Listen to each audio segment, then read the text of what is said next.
And that's what happened after the first game. After Vitality just came out and ran the numbers into KOI. Let's see if this fish can swim, because Vi's already fanned away. Again, Kalista just taken off the board. Uncertainty is good, because that's what you get with Jace, isn't it? So that 2 is going to follow Slump. Yeah, I'm curious how Movistar KOI want to try and play this, because we get the Yone ban coming through again for Vitality. We foregone things like the MKOI in the last game in favor of some early skirmishing stronger picks, which heavily worked out in Vitality's favor. So now, can Movistar KOI find that early success if we go back to a bit more standard, I'll say, jungle picks? Although obviously Pantheon, Xin Zhao, quite meta picks, but MKOI going to be banned again, so I'm curious if it is going to be an early Zyro rotation or something like this for Elyoya. Zyro is something he's loved in the past, but we now know that the Mundo counter pick exists, but this pick, I mean, this is always first pick. The virus is just so damn strong. And it's the flex. It is a flex, true. We know Myrwn plays this pick. So, again, it's less optimal in the flex rotation here for Movistar KOI because they are on blue side, but just a very strong pick in general. So, could easily go down towards Supa and you can still go towards Myrwn, having things like the Nar, well, Rumble's gone, I suppose, but the Mbessa has also been a big pick for him too, so we'll have to see exactly what the game plan is. His most played is Aurora. Oh, we're back. But, oh, okay. So, I mean, this Neferi has not been going wonderfully in the LEC, I will say. Yeah.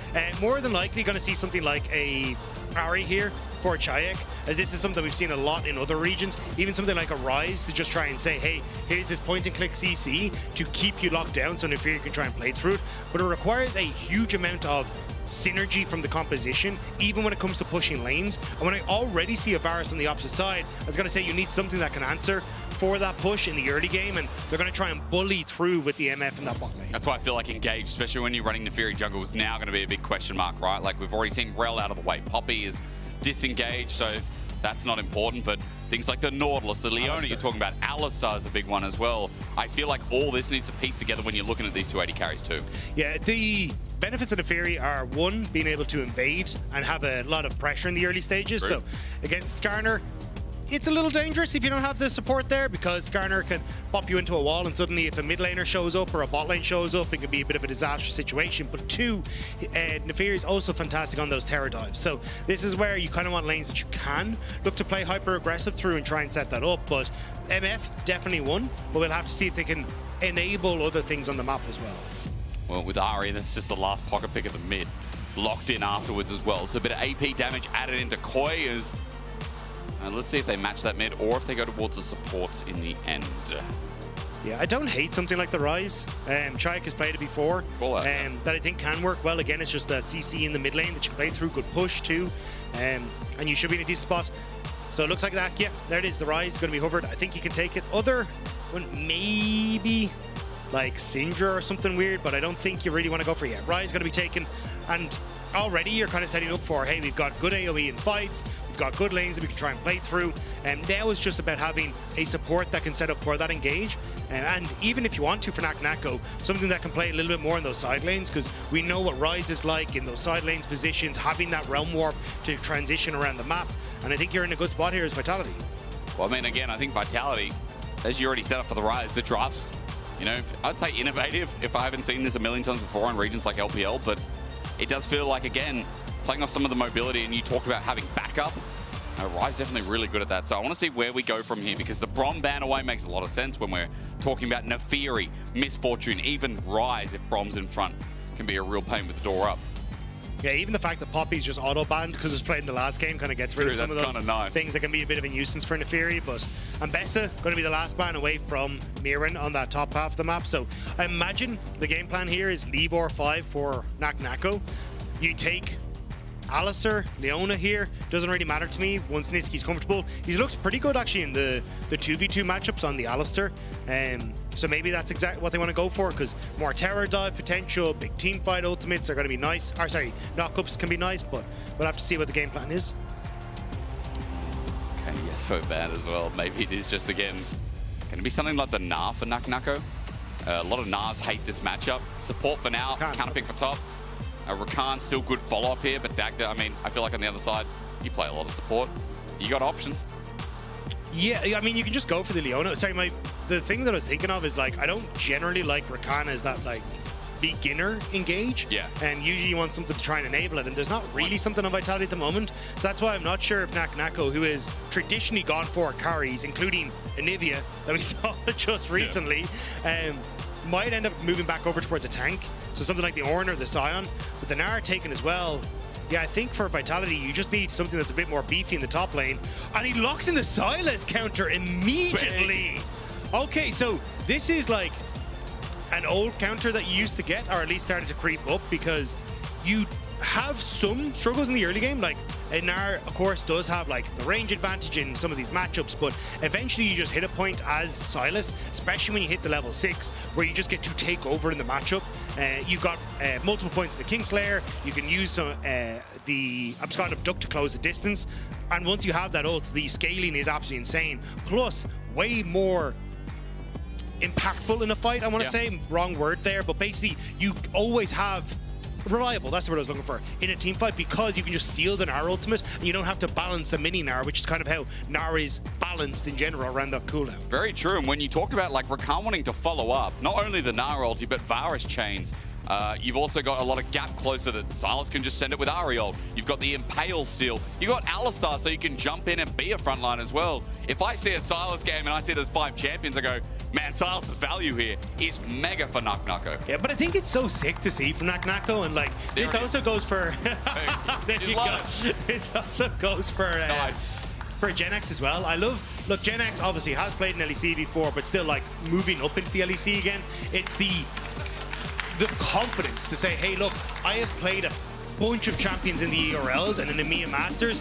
I'm going to bring this to the LEC and have so many picks that I can bring to a main stage. As Sylas here for Naako speaks volumes to just exactly how this guy wants to play on this stage. I think when Naako in the past couple of days, including today, has been popping off, it's really nice to see the comfort comes with the champion pool now as well.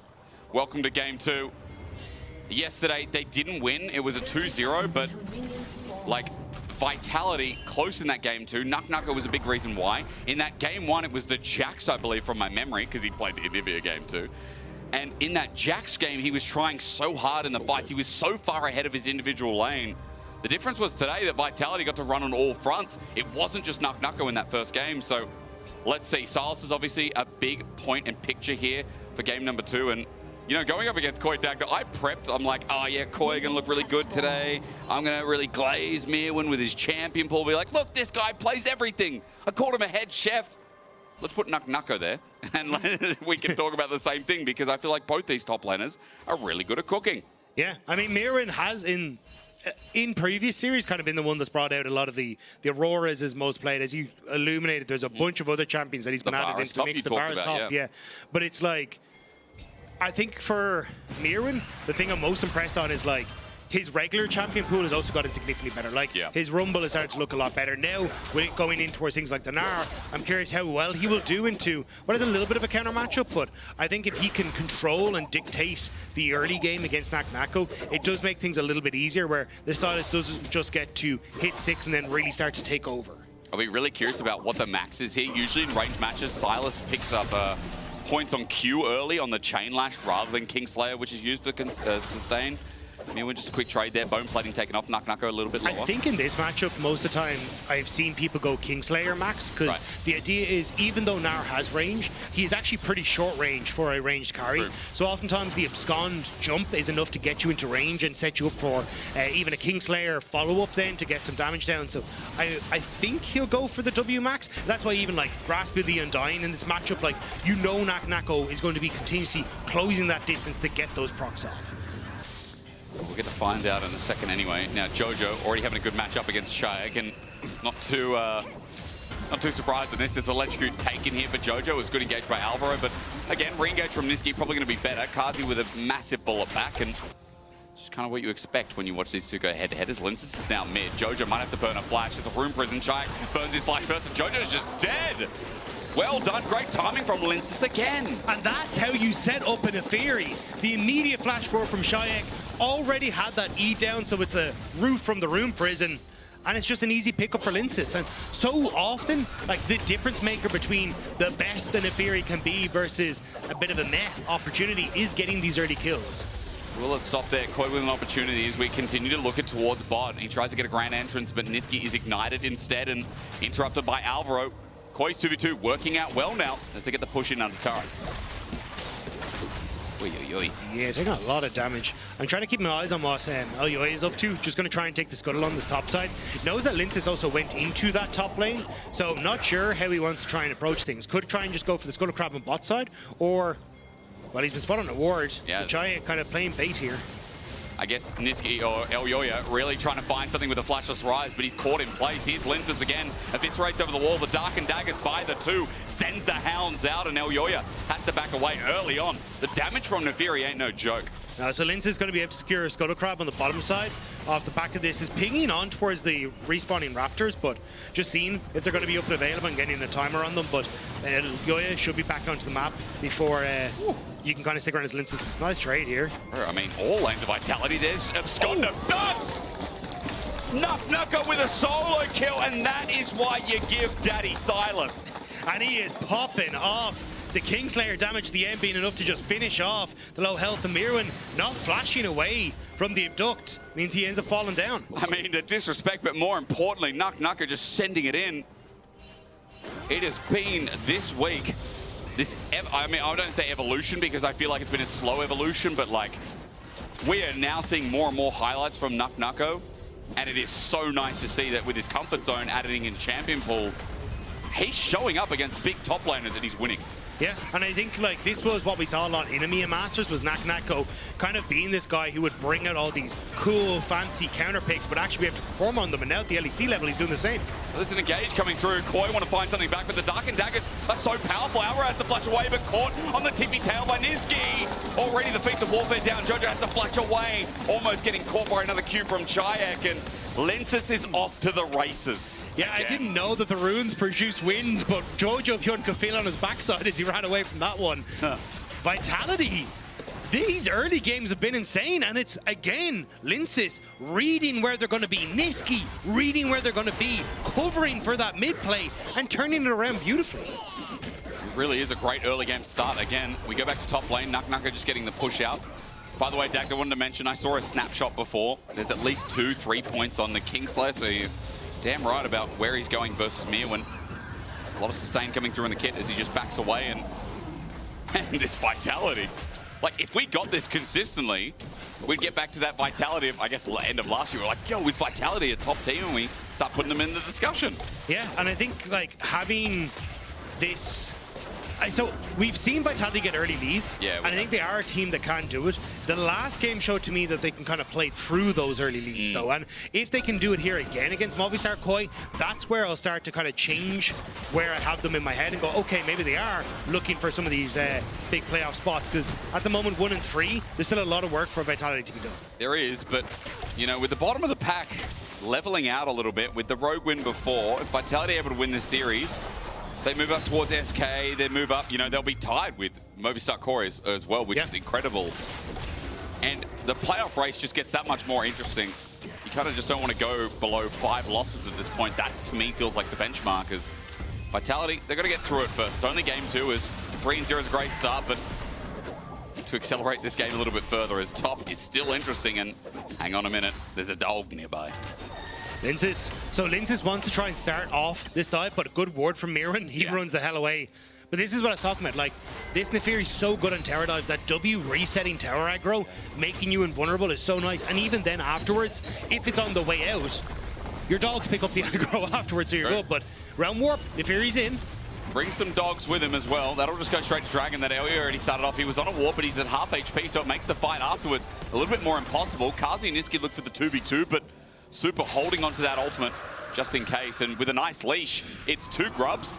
It's the Realm Warp into Dragon. Really nice map movements from Vitality as well. Wait a sec. We got Mega for Mega. Naak still has his Mega now, but a minion wave. Nice sidestep out of it. He's taking a bit of damage though, and the wave trying to be held here, but against range makes it a little bit hard. Yeah, you can trade. There you go, I was about to say. Okay, Abscond of Dark, and remember, with that Mega Nara ulti, Naak still holding on to it. But he's constantly moving into the bush, so if you try to trade back as Myrwn, you just end up being welcomed by that Mega Nara ultimate. So Naak constantly playing just on the tip of this to make sure that you can't actually follow up as Myrwn. He's holding the wave. Like, look how much CS is being lost here. He's just going to thin out some of these melee minions, but the freeze is perfectly lined. As long as he gets them past back this top bush here, it should be fine. And Naak, I mean, it's clean as anything. Do I get the draw, Dagda? This is the bush of freezing. Okay? And now we move. So I never get to draw that. That was a very big moment for me. Look, I know you've been working on your top lane. You know, you gotta stretch your stuff sometimes. Now, because I cast once with Jack Spectre, I'm going to become an AD carry. I love how I met you, 4 years ago now? Yeah. You were a mid lane main and Orianna main. You got a tattooed on your arm. And then you moved to top lane and became a Renekton main. I moved to support in China. Sorry, moved to support, yes. Forgot about that. Before Fiddlesticks got renamed. That is true, that is true. Broken. And then moved to top lane. Yep. And now you've just accepted you're an AD carry. And then in 3 years, I'll be a jungler. I'll do the world tour. And I'll be plat in all of them. Sorry, Emerald. Look, one of them has got to work out for you, mate. That's right. One of them will get diamond. That'll be the true hero story. And everyone will say I'm boosted. You can't say that about Vitality in this game. That's the one good thing. They're the real deal. They're 1,500 gold up, and Alvaro and Supa change lanes for this Herald coming up, or rather grubs. And note that top laners are still fighting up against each other. Hang on, I want to see this. May I get a bigger picture, sir? Because that is a Mega Gnar again, and they are bruising all the time. Yeah, unfortunately, I think it's going to be waiting a little bit. Because Naak, like the way you want to play this Naak is when Mega Gnar runs out, then you go in. Yep. So you can see him stepping forward as this starts to teeter out. And now Myrwn going to have to give him some. There you go. Some wiggle room, right? Yeah, that's what I thought was going to happen. Side step, chain lash doesn't connect. And look, Elyoya is here, buying some time as he'll have an impale though if the Scorpion comes in. So he needs to come in the last moment. Engage. Jojo doesn't get a charm. Czajek is going to get a room prison up as well. He overloads him, sends him right to hell. Good quickness timing, and there you go. The RE ulti comes out in response. Alvaro's now made the roam down as he looks for Czajek with no mana, and Jojo having an ulti up. All he needs is to chain the combo up against the wall. Nicely done. Timing really great from Alvaro as Nisqy just hoping to get out of there after all said and done, but Orb of Deception. Jojo flashing forward under turret. Might be to his death now. The hounds are set out. It's a pursuit of legends from Lyncas. A trade, but a beneficial one from MKOI. MKOI will take it. Czajek not getting the flash away from Alvaro's engage. Then Nisqy end up going a bit too far, but Myrwn. Okay, MKOI, it's going to be another fight against the wall first. Naak does it again! He makes it so you get wackoed into the wall. 2-0. The timing perfect from Naak as well. If Myrwn had been able to press a button, it could have been the Mega Gnar, could have been the turnaround, or at least him escaping. But the CC chain too clean, the damage too high.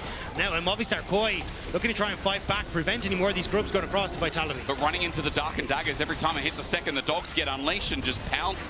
Alvaro got poked out already. There's a smite and engage. Alvaro flushes in, but Czajek with good sidestep. Nisqy again playing through the coil of going up and down, all around. Right. Lyncas waiting to get out of the pit as the bullet time lays down. It's grubs taken. Carzzy cleanses as there's a realm warp. They're going to fight again. Vitality are psychos. Impaled but immobile. Lyncas press W and it's all okay. Alvaro runs out with Immortal Will or Unbreakable Will, but Lyncas knows how to break it. He flashes in, sends out the daggers, eviscerates again. Vitality getting poked out as Supa. He's playing with fire, actually gets a kill as well. I feel like we're doing the same fun fight that Vitality are known for around this top side of the map. It ends there. Vitality wanted those kills so badly, but the key CCs hitting at the right time from Movistar KOI. As you get Lyncas going in, Jojopyun, we'll get to see it actually second here, but the follow-up here, the ult steals away the Void Grub as Carzzy has to flash away after being charmed and using the cleanse, but watch here as they start to follow up, so you get the invincibility to dodge the impale. Alvaro gets locked up, but the charm on to rise, but now Jojo. I mean, it's a stolen ulti from Naak. Jojopyun under the turret. Naak's tanky enough. He's got Rod of Ages, goes back in. Absconded. Naak flashes chain lash. This guy's out of his mind. Jojo with the outplay, but Naak. That guy is crazy. What the hell? Naak wanted that so badly, but it's not to be. The man attempted to stall on Jojo. Ends up taking it a little bit too far. Now Movistar KOI starting to move in. Jojopyun coming out of base.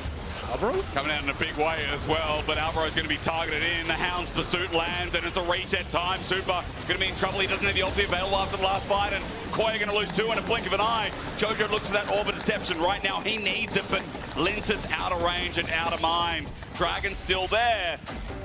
No, it was stolen. It was stolen by Elyoya as all that went down. So Elyoya managed to sneak in to get the dragon, but at least for Vitality, getting more kills, extending this gold lead, and it's been a bit of a crazy game so far. What with their game twos? I think the key part for this for me is where the gold is. Like Nato, massive. Yep. You also look at this Nefiri getting off to a 3-kill start. She's in good shape. And you can see how much damage she's able to get done in these fights. Like Alvaro getting absolutely melted, then jumping onto Supa, and even with the charm, this help coming through from the rest of the team. They have to burst down Supa. Lyncas is able to walk out. And it's also a lot of gold on towards Czajek. So this guy who wants to get these stacking items is get to them much quicker, and it's all running in favor of Vitality. Nisqy giving the thumbs up to Alvaro as he's saying, no, I'm sorry, bud. You don't get to force me out of this river anymore. And Lyncas again in yet another game with a big lead. 3-1 and 2. Eclipse picked up, and I mean, I think he's been sitting on that for a little while, but the point is today that Lyncas is led by example. Yeah. Nato has benefited off him in game 1, but in this game, he's really created his own merits, or his own example as well, I guess. And I think it's incredible to see when, for Vitality, you kind of focus on the bottom duo, right? Because they are the veterans on this squad, but it really has been the top half of Vitality that have really made themselves known and are creating new names for themselves. As now Vitality looking to play around that veterancy a little bit here, but Supa not going to let them do it. Even Czajek part of that top side as well, right? Because that flash forward early to set up for Nefiri, set up for Lyncas. Like, he has also had a pretty good game on this rise with his realm wars being quite innovative as well. That gold lead we talked about, that sits for now. Herald's coming up in about 1:05, and that feels like a big fight. Vitality, in 2 days now, have really sent it in this top side of the map. I can't wait for this. Even think of it, like, if Vitality managed to close out this game, that's G2 losing to BDS yesterday, and now Movistar KOI losing to Vitality today. Like, it has been a weekend of real upsets. And honestly, it's coming off the back of these teams like BDS and Vitality stepping up massively. Now, still a long way to go. Vitality still have to close this game out, and they still have like Nefiri, which is difficult to play around at times. You also have like Naak on the Sylas, like no real true tank, although you do have the Unbreakable Will for Sylas, which helps. But certainly Vitality, we want to see them try and close it out as almost cleanly as they did last game. Well, finding a pick here might help out because Czajek, even though under a turret and even though into a Mega Gnar, Lyncas jumping in. Myrwn's just not that strong at this point in the game. Mega Gnar invulnerable. How annoying is the call of the pack? The call of Riot right now needs to be brought in because Lyncas is again making himself OP. And what are Movistar KOI going to do in mid? You're walking into Carzzy, who's got that bullet time, so even if you try and overload mid, it's not going to happen. And you've got Nato, who is going to go 1v1 against Jojopyun on the top side. He's only a full level ahead. And now Vitality are moving down, and Jojo's under trouble. And normally you'd see top side of the map back off because they're trading sides of the map, but Nato goes in. He wants to steal the Spirit Rush again, and as he clears the wave out, he continues to thrive. But it's also like looking at the bottom side of the map, because you've got the Realm Warp, you've always got this option to just threat and set and immediately move down to join. So it becomes very, very difficult if you're Movistar KOI to actually try and play into this bottom side, because even if Vitality are quote-unquote like laser behind, they will probably arrive there ahead of you.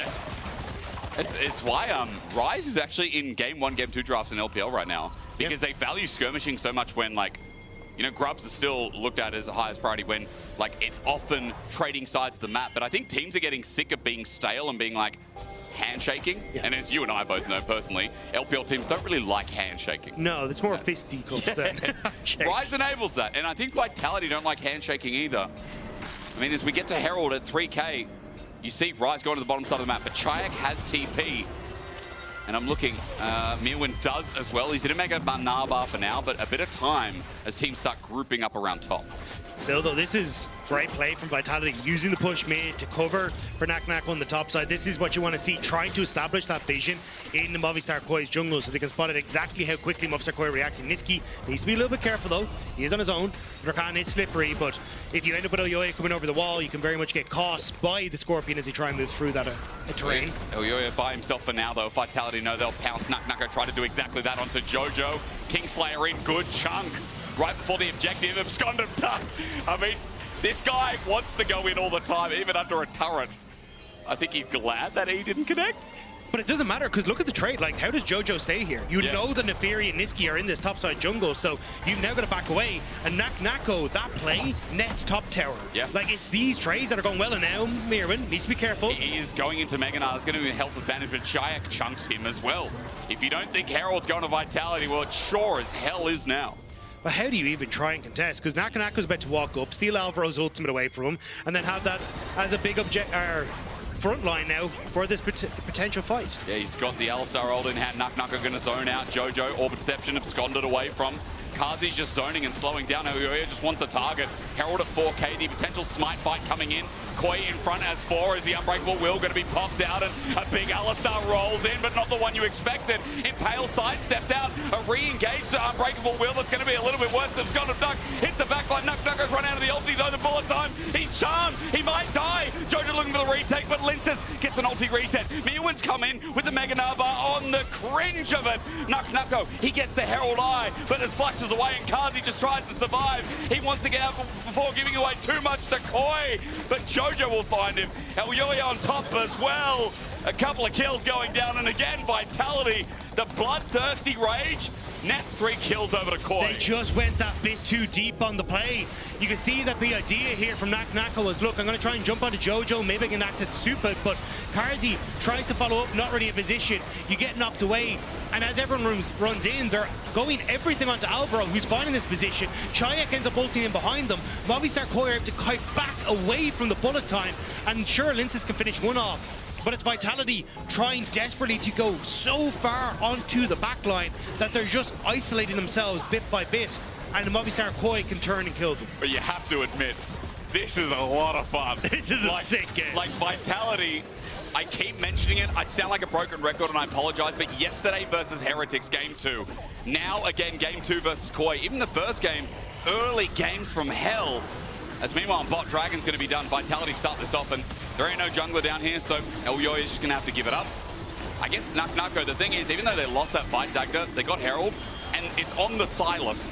So side lanes are a very real risk. It's also especially when you can so easily shadow Naako with Czajek. Yeah. Like at any point in time, Czajek can just scoot himself in behind Naako. They show up on the lane, you kill Myrwn in mini-Gnar form, or you set up for a play into Jojopyun, take that tier 2 tower, maybe even if you have enough time, use the Herald to take an inhibitor turret, or you can just immediately realm warp towards a potential play as well in the mid lane. Like, you have a ton of options when you're running this double TP, Rise, and a Rift Herald opportunity.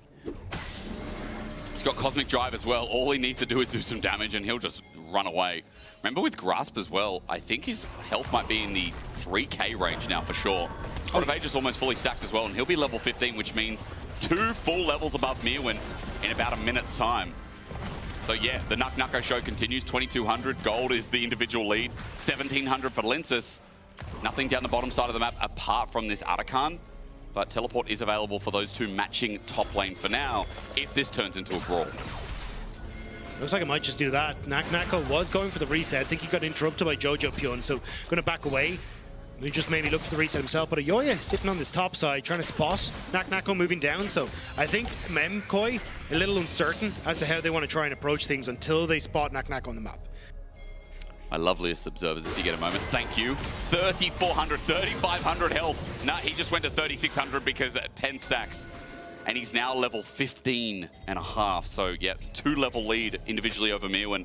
Again, I was coming into today ready to really sell you all, like, guys, Myrwn is still so good again. Individually, this guy, his champion pool is carrying Myrwn as well. Like, you never know what you're going to expect. Insane laning phases. Today, Naako just stolen the show, and I think Vitality might continue to do that. Starting the RakaN up, Czajek's coming in as well. Elyoya wants to contest, but Lyncas maybe just trying to draw in attention as he's found Elyoya. The dogs are sent over. They do a decent amount of damage. And Vitality still care more about the mid turret than they do about this objective bot. So they're trying to see if they can get vision control just in the enemy jungle on this bottom side of the map. Vitality looking to sync up now with Czajek. It's more, again, and just slowly getting control over these routes into the different lanes. Yeah. As long as you control them, the value from this Rise starts to go sky high, but RakaN started. And I don't know if MKOI are in position to stop this. It's not going down too quickly, though. They spotted out now at the very least. Czajek is on zone control, though. Myrwn going into Mega now, but against the wall, doesn't expect it. Before he goes Mega, he goes Bullet. Myrwn's out, though, but the re-engage is good. They found a pick on the Czajek, so the Rise is dead. Yes, Herald's there in top lane getting a charge, but a teleport from Naak stealing Alvaro's ult means Vitality thinking about how they can get a 4v5. Again, we're kind of seeing Vitality just go that little bit too far, too quickly. Naak not there.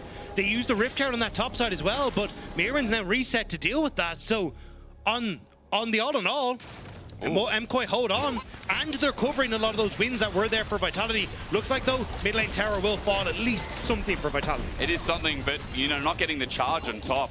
It's like skipping a couple of steps. Yeah. Exciting again, but Vitality, imagine if they could piece it all together cleanly. It's 2.5k gold lead still for them, but a couple of picks mean that KOI in this game now have a Fed Varus. Now have Jojo in a solid position as well. Obviously, Supa's one with a 2k gold lead himself, so this Varus who is on hit, if he gets free access to targets with that beefy front line that is, again, getting beefier and beefier, cow pun not excluded, then I think Supa's going to carry this game. This is a very big AD carry game. Yeah, and as long as you can keep setting up for the fights, you're fine, and Vitality have kind of been giving them that, right? I think the value that Vitality had was Czajek being ahead and Naak being ahead and being able to use those effectively, but they haven't really got to do that, and they haven't really used the realm warps in moving between lanes effectively, and every time they set up for a fight, it's been Movistar KOI who are kiting back, absorbing the pressure from Vitality and being able to get their own kills. So at this stage, I think for Movistar KOI, they're not quite in a like even spot, but it's definitely become significantly easier. Again, like your big threats are this Neferi and also Naak having that 2.5k gold lead. It should have been a bowl over though, right? Like it should have been a lot more one-sided with how this game was snowballing. When you have a Neferi and a Silas taking over the first 20 minutes of the game, but yeah, the fact that KOI is so close now is just showing you how this is elaborated. But it's also showing, like, this is a difficult to execute composition, and I think that's why we haven't seen, even when Neferi has looked okay, she hasn't necessarily picked up the wins, and it's because you need fights that enable her, you need to find plays that enable her, but Vitality haven't really been able to find that, and now you see Movistar KOI, like, waves pushed into regular positions as this dragon is about to spawn. Now they're in a fight. But they got Alvaro's ulti out, that's not bad. Charm misses as Alvaro, Unbreakable Will is now down. Naak comes in off a flanking angle, now level 16. His hijack, thinking about what target to take. Elyoya the first target, getting zoned off, and Alvaro without his ulti, if he gets caught out again, he will be dead, and that's an opening for Vitality. Yeah, but Vitality playing slow. Good flash from Czajek away from the pulverize combo, because they were looking for poke and prodding, and they were starting to get that damage onto Myrwn and Jojo, but now spread. MKOI trying to take a river. Nisqy zoning off, but Myrwn's timing is exceptional. He's about to go into Meganar as Dragon is at 4.5k. KOI just running down this river, holding control as Meganar is now there, and Vitality know they have to get out. Lyncas thinking about how he does over the wall with his flashes. The engage is there. Naak takes the Alistar ulti, and it's still held on to. A reset for Lyncas as well. An opportunity. Vitality might not get the Dragon, but they're killing them all. Take them all down one by one. Vitality split the fight and make their blood drool. They managed to get these small isolated skirmishes that worked perfectly for the two carries on Vitality, and with that they abandon RakaN. They want the Baron.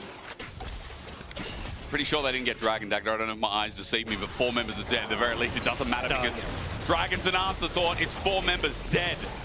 And Baron over to Vitality, that bottom turret falling as well. If you thought they were falling off a little bit, think again. Yeah, and this is where it's a great setup for Myrwn if Vitality are here, but Lyncas hops over the wall, the bullet time splits out Movistar KOI, Naak deals the Alistar from the top line, Lyncas gets access to the back line, and Lyncas, the invulnerability again, denies Elyoya as he tries to save Supa, and again Myrwn completely separated on the top side. It was Vitality using the ultimate to split up the fight, their positioning to split up the fight, and making sure the key moments for Myrwn and for these big moments on Movistar KOI don't happen because of where they're positioned. And Lyncas, as soon as he gets that reset as well, presses the button, closes the gap, and it's the shield as well. It's just it's really nuts, isn't it? And with all the dogs, when you got to remember, late game, your pack keeps jumping up. He's got 5 back pace mates. How do you say it, Dagda? Pack mates. Yeah, base pack mates. Don't know why that was so hard to say. Is Naak. He's going to abscond duck right in front of the minion wave. I thought that was an abscondo ducked impale that was going to happen. But Elyoya managing to get away. Top lane tower going to fall. Czajek pushing in mid. Realm Warp not quite up and available, but I still think this is where you do have to get a little bit careful as Movistar KOI, because if you have multiple waves across lanes, they can suddenly be transitioned to other towers, which is always terrifying when you're in your base. MKOI managing to defend for now. Set up for Alvaro over the wall, but out of range. Carzzy, really good spacing there as Naak, remember, holds an Impale. Myrwn, not on a ward right now, but he doesn't have a Mega Naba, so by all intents and purposes, can't really do much but fish out and get information. Lyncas just zones him off. Next wave's coming through mid. Nisqy starting to move through. Vitality don't want to overextend on this wave. They're trying to get their side laners in position, so it's more of a bit of an empty threat at this stage as they're moving into position. Naak now on top side, and MKOI calling the bluff a little bit, forcing Vitality away. Remember, there's deja vu from yesterday, Dagda. It was this kind of gold lead, running into an enemy base, getting womboed out with smart decision-making. KOI are that kind of team as well. Naak is playing it carefully. As you said, Vitality are not overstaying Alvaro. Looks for the space, doesn't find it. Charm on the left side of your screen, but Naak is using the cannon to do some work while Myrwn has found him, but again, he's got the Spirit Rush. 1 versus 2, I don't think Naak cares. That guy's got 3.5 items. Yep, but the cannons are doing the work. Alvaro goes in onto Nisqy, but it doesn't really mean anything. Lyncas is zoning out. Naak going forward. I mean, Myrwn might be in trouble. There is an Ariel there. Naak is a bit of a tank. He's got 4,500 health. Dude, emotes in their face because the cannon might just take down the inhibitor turret. Myrwn capped again. Alvaro's here. What's he gonna do? Watch as Naak runs away and the rest of Vitality run towards RakaN. Yeah. Vitality, they are playing this exceptionally. Naak, he's getting everyone on Movistar KOI up here. He's got an Ariel. He'll take the Mega Blast Cone. He's out. And as you said, RakaN flowers for Vitality. Sniff that. I mean, applauses as well. Like, this has been incredible. Thank you. That's it. But like Vitality, this has been clean. It has been a phenomenal early game. Again, like Czajek and Lyncas, snowballing Lyncas into a position where he's comfortable. Yeah. Giving that lead from Lyncas over to Naak. So now he is set up in the side lane. Like, it has been a very clear and formulaic game plan for Vitality that has caught Movistar KOI completely off guard. Analysts, coaches, co-streamers, good luck telling us what is happening in our league. Because as Dagda said before, like, it is shock, it is awry. G2 losing, KT looking a little bit shaky. You know, yeah, Fnatic's coming back, but then it's like, yo, SK today showing up, sorry, not SK, but Rogue showing up in a big way as Chain's Corruption was sent out. Naak again. He draws the whole team, by the way. Oh dear, Alvaro might just be caught out here, Dagda, as I'm looking down bot. Where is Myrwn? Myrwn's not involved at all while his team is just dying. Alvaro going to be first up. Realm Warp in. Naak joins the show. Double knockup from Nisqy. Vitality want to end it right here, right now. Mega, he's run out. He's a small, squishy little dinosaur. Wait a second. Vitality are putting them to extinction. Naak under turret again. He's a tank. He cares not. He takes a couple of shots, but he's at half HP. He's got a Mega Nah. He'll use it better. And this is Nako's world. We are just living in it. It's Vitality's topside popping off. Lyncas, Czajek, and Naak taking down Movistar KOI. What a sick performance from the newest players to the Vitality lineup. Analysts in shambles, co-streamers questioning. All in all, LC at the end of week 4. The LEC is delivering exceptional results. Welcome your new Vitality. If we see more of this team like that, I'm just going to call it, they'll be top dogs.